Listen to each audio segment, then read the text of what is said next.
एमिति भी बनी पारे आंब खट्टा किंबा आंब चटनी। तो आपण माने केबे भी बनै नथिबे एई स्टाइल रे थरे बनांतु देखिबे एते टेस्टी बनिबो आउ एते इजी बनिबो। तो सब बेले बनेबे। वीडियोटी संपूर्ण देखिबे। जदि पसंद आसिला बिंदुरोसई चैनल को सब्सक्राइब करि नेबे आउ लाइक कमेंट करबा को जमा भी भूलबेनी।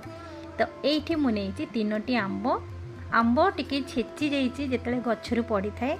तो आंब टिके छेची जाइछि तो सेति पई आपण भल आंब भी नै परिबे किंतु एई भली आंब भी नै परिबे। तो मु एम्ति आंब को धोई एई भली भाबरे छोट छोट पीसेस रे काटिछि। तार चोपा जमा छड़ेई नै चोपा को रखिछि। आपण चाहिले चोपा मध्य काढी परिबे। तो एठी आपण गोटे कढ़ई नै परिबे किंबा एम्ति गोटे मोटा पैनटे नै परिबे। तो मु एठी गोटे मोटा पैन नैछि सेथिरे लूण स्वाद अनुसार लंका गुंड हळदी गुंड ता सहित काटिकी रखिथिबा आंब को मु भल से एठी मिक्स करि नउछि।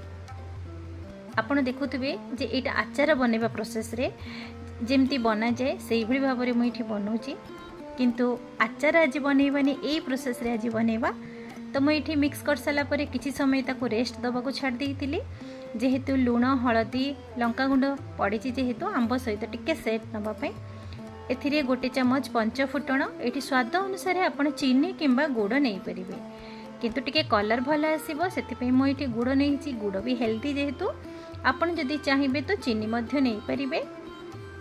गुड़ को भल से मिक्स कर साला परे एठी मु नैछि 2 चमच कंचा लंका और सोरिसर पेस्ट।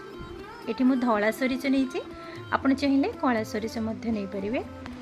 तो सोरिसर पेस्ट ऐड कर साला परे मु एठी 2 चम्मच कंचा सोरिस तेल नैछि। तार बास्ना और तार टेस्ट भी बहुत ही बढ़िया आसीबो। बिना खरारे भी किसी सुखिया को पड़ोनी। आपण भाबुथिबे कि एई भली भाबरे बनै कि बोधी खरारे सुखेबा कि कोन किछि खरारे सुखेबा को भी पड़ोनी। आपण माने खाली वीडियो को फॉलो करंतु देखिबे केते सुंदर भाबरे बनै कि रेडी हो जिवो।